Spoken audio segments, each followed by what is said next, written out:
नमस्कार दोस्तों, स्वागत है आप सभी का अपने YouTube channel tricky engineers academy में। हम बात कर रहे थे चेन सर्वेइंग में यूज़ होने वाले इक्विपमेंट्स के बारे में, जिसमें से हमने काफ़ी इक्विपमेंट्स पढ़ लिए थे। जिस इक्विपमेंट के बारे में हम आज पढ़ने जा रहे हैं उसका नाम है ऑप्टिकल स्क्वायर।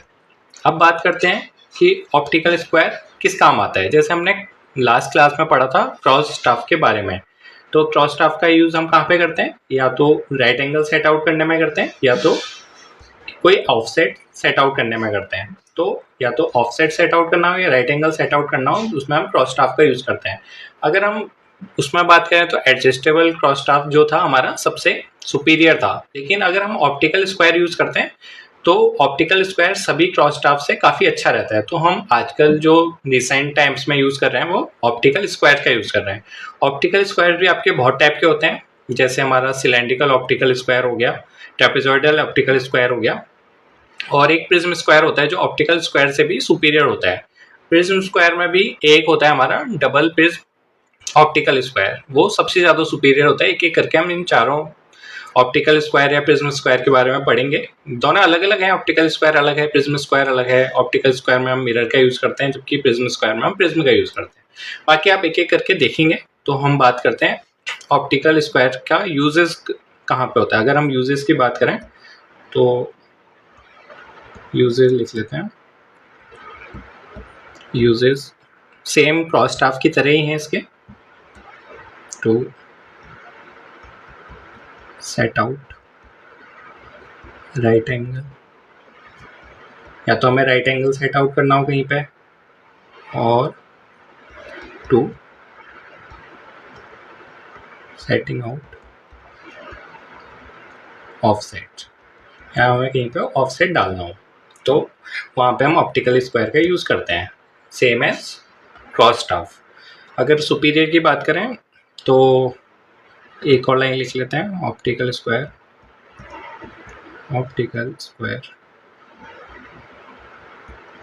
इज सुपीरियर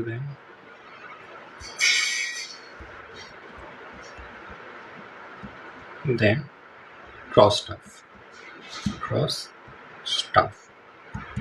अब एक एक करके बात करते हैं टाइप्स ऑफ ऑप्टिकल स्क्वायर के बारे में। हम अगला टॉपिक लिख लेते हैं, टाइप्स ऑफ ऑप्टिकल स्क्वायर।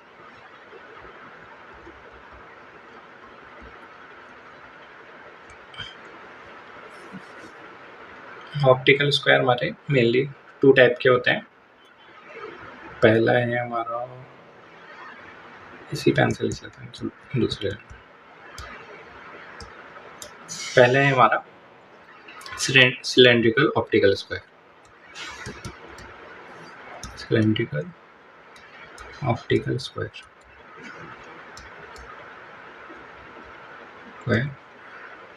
और सेकंड वन है हमारा trapezoidal optical square. Trapezoidal optical square, जिसको हम इंडियन ऑप्टिकल स्क्वायर भी बोलते हैं, क्योंकि ये इंडिया में ही बना था तो हम इसको इंडियन ऑप्टिकल स्क्वायर भी बोलते हैं। Indian optical square. अब सबसे पहले, और अगर हम प्रिज्म स्क्वायर की बात करें तो चलो यहीं पे लिख लेते हैं प्रिज्म स्क्वायर के बारे में भी, ताकि आपको पता चले कि चलो अब प्रिज्म स्क्वायर बाद में करेंगे, ऑप्टिकल स्क्वायर पढ़ लेते हैं। पहले बात करते हैं cylindrical optical square. Cylindrical optical square, तो सिलेंड्रिकल ऑप्टिकल स्क्वायर की पहले आप इमेज देख लीजिए, फिर उसके बाद उसके वर्किंग प्रिंसिपल पे बात करेंगे। तो ये है हमारा सिलेंड्रिकल ऑप्टिकल स्क्वायर। एक और इमेज ले लेते हैं, ये साइड ये।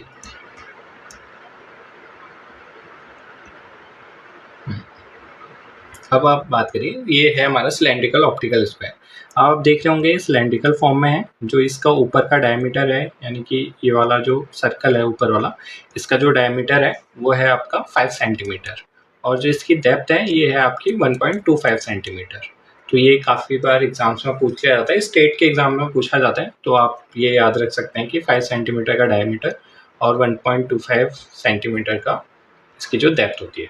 बाकी ये जो है ये हैंडल है, इसको आप हाथ में पकड़ के यूज करते हैं। जैसे क्रॉस स्टाफ के लिए आपको किसकी ज़रूरत पड़ती थी, एक रॉड की ज़रूरत पड़ती थी, या रॉड ही बोल सकते हैं, एक रॉड की ज़रूरत पड़ती थी जिसमें आप उसको रख के यूज़ करते थे। लेकिन ऑप्टिकल स्क्वायर का फ़ायदा क्या है, इसमें इसको आप हाथ में पकड़ के इसको यूज़ कर सकते हैं।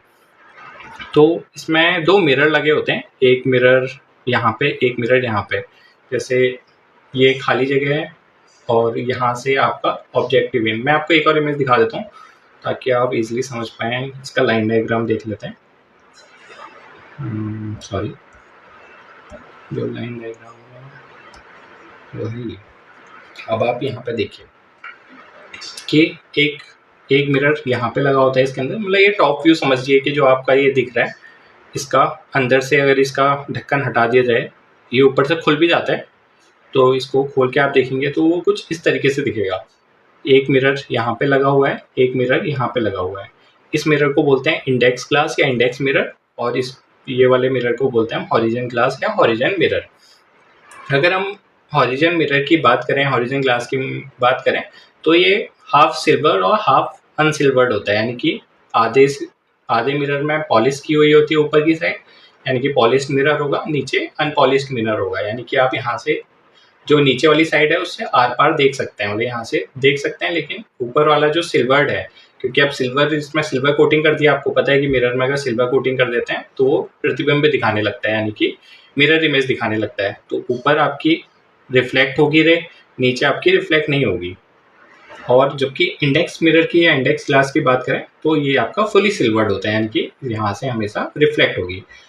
अब मैं आपको इसका प्रिंसिपल एक रफ तौर पर बता देता हूँ ताकि आप समझ पाएँ, बाकी हम इसके बारे में आगे बात करेंगे। ये आपकी आँख है, यानी कि आई है, यहाँ से आपने देखना है। तो आपने यहाँ से देखा, ये चेन लाइन के, तो यहाँ पे चेन लाइन भी बिछी हुई है, आपकी चेन लाइन भी है। आपने यहाँ पे देखा तो आपने यहाँ पे बी पॉइंट पे आपने एक रेंजिंग रॉड गार्ड रखी है, यानी कि इंसर्ट कर रखी है। अब आपने आँख से देखा रेंजिंग रॉड आपको दिख रही है, नहीं दिख रही है। तो अगर नहीं दिख रही है तो आपने जो रेंजिंग रॉड पकड़ा हुआ जो इंसान है, आपने उसको लेफ्ट राइट खिसकाया और एक सीध में रख दिया, यानी कि चेन लाइन की सीध में रख दिया। फिर आप देख पाएंगे कि आपको ये रॉड क्यों दिख रही है। अगर ये फुली सिल्वर्ड होता तो क्या होता है, यहाँ से आप देखते ये रिफ्लेक्ट हो जाती, ये इंसिडेंट रे होती है, रिफ्लेक्ट होकर रिफ्लेक्टेड रे ऊपर को आ जाती। लेकिन यहाँ पे क्या है, जो नीचे वाला पोर्शन है वो अनसिल्वर्ड होता है, तो आप रेंजिंग रॉड को इजिली देख पाएंगे। और अब बात करते हैं एक और इंसान, यानी कि एक और सर्वेयर को लेके आपने क्या करना है, यहाँ पे नीचे जो खुला वाला पोर्शन है, ये वाला जो खुला वाला पोर्शन है, ये वाला यहाँ पे दूसरे इंसान को रेंजिंग रॉड लेके रख देना है। ये ऑब्जेक्ट यहाँ से आपने, मैं आपको बता देता हूँ, यहाँ पे आपने इस साइड से देखा, ये छुपा हुआ है, इस साइड से देखा, और ये जो ऑब्जेक्टिव जहाँ पे आपकी रेंजिंग रॉड लगेगी, ये वो वाला पोर्शन है। आई वेन इधर है, ऑब्जेक्टिव वेन ये वाली है, यानी कि यहाँ पे रेंजिंग रॉड लेके खड़ा होगा, वहाँ से आपने देखना है। और ये जो खुला वाला पोर्शन है, यानी कि ये वाला जो पोर्शन है खुला वाला, वो वहाँ से आपने ये वाली रेंजिंग रॉड को देखना है। अब ये रेंजिंग रॉड पकड़े हुए जो इंसान होगा, अब मानिए कि यहाँ से एक रेंजिंग रॉड की जो छाया, यानी कि जो इमेज बनेगी, वो इस वाले मिरर पे रिफ्लेक्ट होगी। यहाँ से इस वाले मिरर पे अगर वो सीध में आ गया, अगर इधर उधर है तो इसमें रिफ्लेक्ट नहीं होगी। अगर वो इसी पोर्शन में, मतलब इसी लाइन में आ गया, इसी सीध में आया, तो यहाँ पे रिफ्लेक्ट होगी। फिर क्या होगा, यहाँ से इस मिरर पे रिफ्लेक्ट होगी, क्योंकि ऊपर वाला तो यहाँ पे भी सिल्वर्ड है जो अपर पोर्शन है, तो एक बार यहाँ पे रिफ्लेक्ट होगी, एक बार रिफ्लेक्ट हुई, दूसरी बार रिफ्लेक्ट हुई, फिर आपकी आँख में आएगी। तो आप यहाँ से देखेंगे ये वाली जो रेंजिंग रॉड है और ये वाली रेंजिंग रॉड जब आपको एक ही सीध में दिखने लगे, यानी कि ऊपर वाली रेंजिंग रॉड ये वाली दिखेगी ओ पोर्शन में, ये वाली रेंजिंग रॉड ऊपर वाली ओ हो गई, और जो नीचे वाली रेंजिंग रॉड है, इसको हम दूसरे कलर से दिखा देते हैं, ग्रीन कलर से, वो आपको यहाँ पे बी दिखेगी। तो ये आपका ओ हो गया, ये आपका बी हो गया। तो ऐसे करके आपको जब एक सीध में दिखने लगेंगी, यानी कि एक ही लाइन में दिखने लगेंगी ये दोनों, तब आप समझ पाएंगे कि जो 90 डिग्री पे है ये वाला जो बी पॉइंट है और ये ओ पॉइंट है, ये बिल्कुल 90 डिग्री के एंगल पे है। तो आप समझ गए होंगे, एक बार यहाँ से रे गई, इसमें रिफ्लेक्ट हुई, यहाँ से रे रिफ्लेक्ट हुई, यानी कि इसमें जो प्रिंसिपल यूज होता है वो होता है आपका डबल रिफ्लेक्शन। एक बार रिफ्लेक्ट यहाँ पे हुई, एक बार रिफ्लेक्ट इस मिरर में, यानी कि डबल रिफ्लेक्शन हुआ। तो आप देख पाएंगे ये वाली रे यहाँ से आई, यहाँ से आई, फिर इधर को आई, फिर इधर को आई, फिर वो आपके आई में आई। आप समझ गए होंगे ये फिर इधर की साइड, फिर ये। तो आप इजीली समझ गए होंगे इस चीज़ को। बाकी जो आपका हॉरिजन ग्लास होता है, एक बार शायद स्टेट ए के एग्ज़ाम में पूछा गया था, मेरे ख्याल से शायद MPSC AE का एग्ज़ाम था, एक बार आप चेक कर लेना। उसमें पूछा गया था कि जो हॉरिजन ग्लास होता है वो हॉरिजन साइड से कितने डिग्री के एंगल पे होता है, और जो इंडेक्स ग्लास होता है वो इंडेक्स साइड से कितने एंगल पे होता है। तो वो आपको याद रखना है। जो हॉरिजन ग्लास ये वाला है जो हाफ सिल्वर्ड हाफ अनसिल्वर्ड है, तो ये इंडेक्स यानी कि हॉरिजन साइड से, ये वाली हॉरिजन साइड हो गई, ये हॉरिजन साइड से कितने डिग्री का एंगल बनाता है, ये बनाता है आपका 120 डिग्री का एंगल। और जो इंडेक्स ग्लास है वो इंडेक्स साइड से कितने डिग्री का एंगल बनाता है, ये बनाता है आपका 105 का एंगल। तो आपको इसको याद रखने की ट्रिक बता देता हूँ, क्योंकि जो ऑप्शन होते हैं आप एलिमिनेट करके ईजिली पता कर पाएंगे, क्योंकि जो ऑप्शन बनाने वाले होते हैं वो इतने एक्यूरेटली ऑप्शन नहीं बनाते हैं। तो आप अगर देखेंगे तो ये वाला एंगल कितना है, 45 डिग्री है, ये वाला एंगल 120 डिग्री है, ये वाला एंगल 105 डिग्री है, और ये वाला एंगल 90 डिग्री हो गया। तो अगर हम 105 और 45 को ऐड करेंगे तो 150 हो गया, 120 और 90 को ऐड करेंगे तो ये कितना हो गया, 210। 210 और 150 कितना हो गया आपका, ये हो गया आपका 360। तो आपको पता है क्वाड्रिलेटरल यानी कि चतुर्भुज का जो आपका सम ऑफ एंगल होता है, यानी कि जो एंगल का योग होता है वो आपका कितना होता है, 360 डिग्री होता है। तो आप ऐसे करके आप अंदाज़ा लगा सकते हैं। क्योंकि एक और चीज़ शायद मैंने आपको नहीं बताई, ये जो दोनों ग्लासेस होते हैं, जो इंडेक्स ग्लास है, ये जो इंडेक्स ग्लास है और ये हॉरिजन ग्लास है, ये आपके 45 डिग्री के एंगल पे होते हैं। तो ये भी काफ़ी बार एग्जाम्स में पूछा जाता है, ये तो बहुत ज़्यादा पूछा जाता है एग्जाम्स में कि ये दोनों ग्लास कितने डिग्री के एंगल पे होते हैं। ये आपके होते हैं 45 डिग्री के एंगल पे। और एक बार पूछा जाता है कि जो आपकी इंसिडेंट रे आई, मतलब ये इंसिडेंट रे, ये रिफ्लेक्ट रे, फिर डबल रिफ्लेक्शन के बाद कितने डिग्री का एंगल बनाती है, यानी कि इंसिडेंट रे रिफ्लेक्ट रे से कितने डिग्री का एंगल बनाती है, वो आपका बनाती है 90 डिग्री का एंगल। ये आपको पता है। यहाँ पे पेन चेंज कर देते हैं। तो ये आपको पता है यहाँ पे 90 डिग्री का एंगल है और ये वाला आपका 45 डिग्री का एंगल है। तो आपको मेनली यही क्वेश्चन पूछे जाते हैं। बाकी मैंने आपको प्रिंसिपल बता दिया है, इसका डबल रिफ्लेक्शन प्रिंसिपल पे ही काम करता है। डबल रिफ्लेक्शन आपने याद रखना कि रिफ्लेक्शन, आपको पता होगा कि रिफ्लेक्शन और रिफ्लेक्शन में क्या अंतर होता है, इतना तो आपने बचपन में पढ़ा ही होगा। तो यहाँ पे क्योंकि अगर वो रिफ्लेक्ट नहीं हुई होती, मतलब वो अगर जैसे कोई ग्लास है, अगर यहाँ से ये कोई इसके ग्लास के अंदर ही वो लाइट रे ट्रैवल करती, इसके अंदर चली जाती, तो वो आपका रिफ्लेक्शन होता है। अब इसी पोर्शन से वो रिफ्लेक्ट हो गई, यानी कि रिफ्लेक्ट हो गई, तो ये रिफ्लेक्शन है। तो यहाँ पे रिफ्लेक्शन हो रखा है, यहाँ पे भी रिफ्लेक्शन हो रखा है। तो आपको कन्फ्यूजन नहीं होना चाहिए कि रिफ्लेक्शन है रिफ्लेक्शन है, ज़्यादा कन्फ्यूजन इसी में होता है बच्चों को। तो आपको याद रखना है डबल रिफ्लेक्शन पे काम करता है, जो आपका ऑप्टिकल स्क्वायर होता है। बाकी मैं आपको बता चुका हूँ कैसे 90 डिग्री का एंगल सेट आउट करते हैं, आप समझ गए होंगे। एक और बार फिर से देख लेते हैं। चलो एक और इमेज के थ्रू देखते हैं।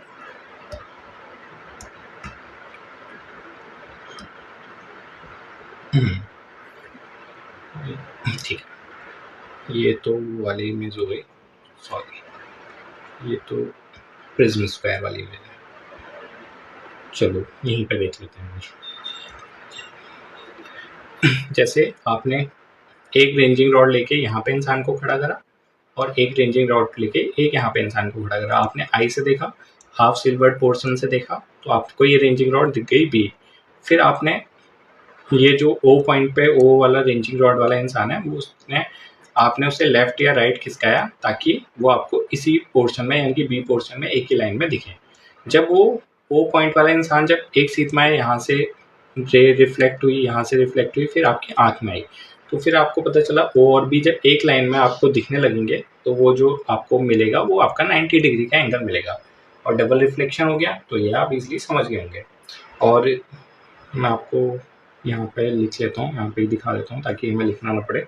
इसकी जो हाइट होती है ये होती है आपकी 1.25 सेंटीमीटर और ये जो डाया है आपको प्रॉपर दिख नहीं पा रहा है क्योंकि सिलेंडर है, सिलेंडर के ऊपर वाला सर्कल होता है, तो डाया ये है आपका 5 सेंटीमीटर का। ये भी काफ़ी बार एग्जाम में पूछा जाता है।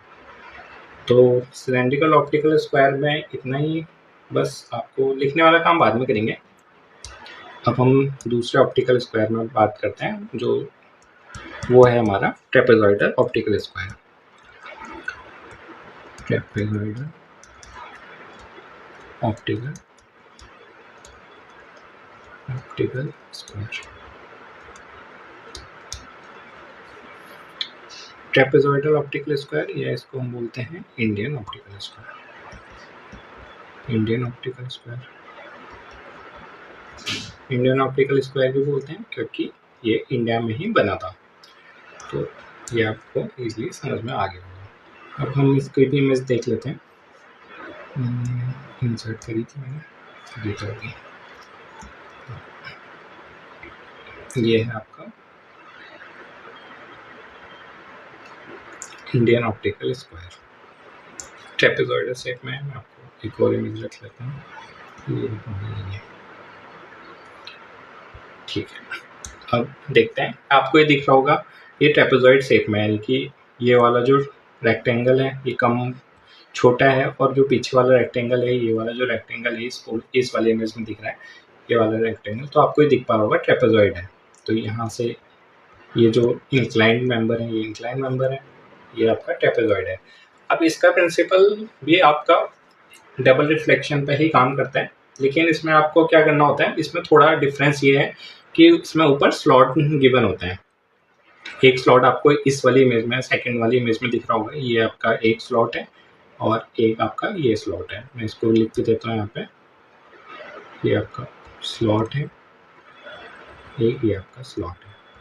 स्लॉट के नीचे क्या है, आपके मिरर लगे हुए हैं। एक मिरर ये है, सेकंड मिरर ये है, एक मिरर सेकंड मिरर, ये क्या है आपके मिरर है। रेड पेन ही ले लेते हैं, ज़्यादा अच्छा दिखेगा।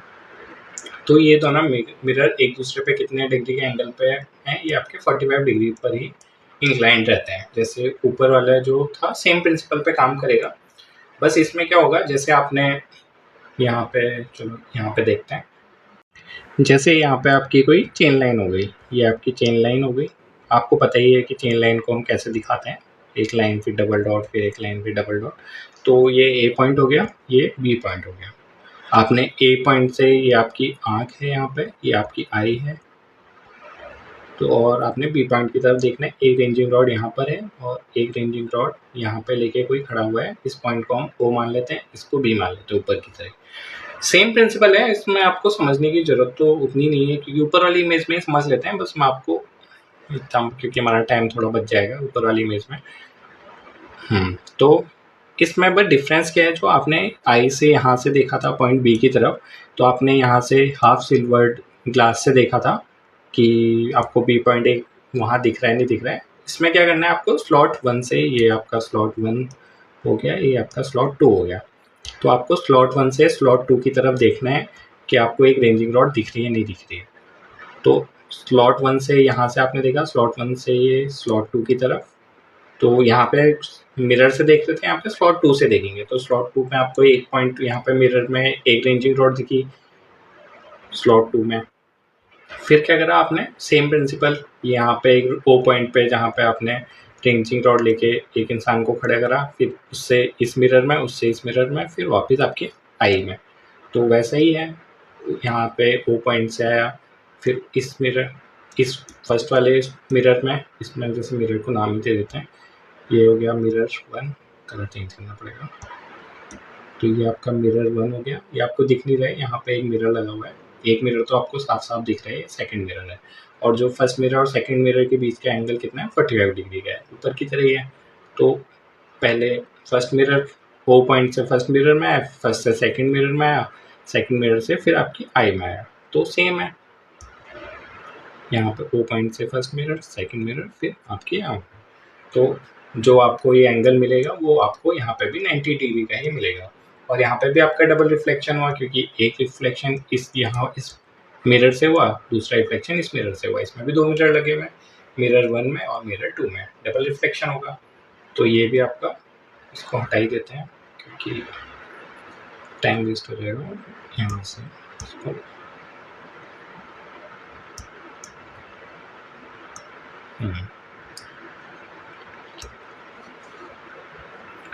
तो ये भी आपका किस प्रिंसिपल पे काम करता है, ये भी आपका डबल रिफ्लेक्शन पे ही काम करता है। डबल रिफ्लेक्शन वैसे तो प्रिज्म स्क्वायर भी पढ़ना था, चलो उसको नेक्स्ट क्लास में पढ़ेंगे। अभी इसके बारे में थोड़ा लिख लेते हैं।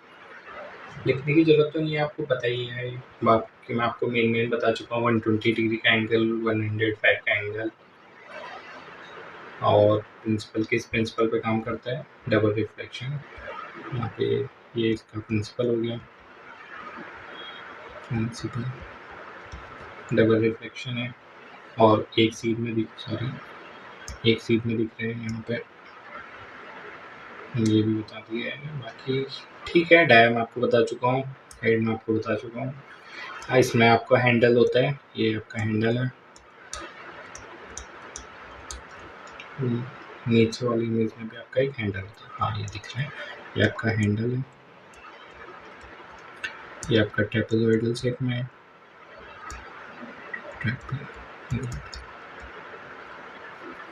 ये भी हो गया। बाकी आपका कुछ बचता नहीं है ऐसे लिखाने वाला। प्रिज्म स्क्वायर के बारे में लंबा हो जाएगा क्योंकि उसमें भी 2 हैं, तो उसको नेक्स्ट क्लास में करेंगे। तो धन्यवाद दोस्तों, अगर आपको हमारे लेक्चर पसंद आते हैं तो हमारे चैनल को ज़्यादा से ज़्यादा अपने दोस्तों में शेयर कीजिए और साथ ही साथ सब्सक्राइब भी कीजिए। धन्यवाद।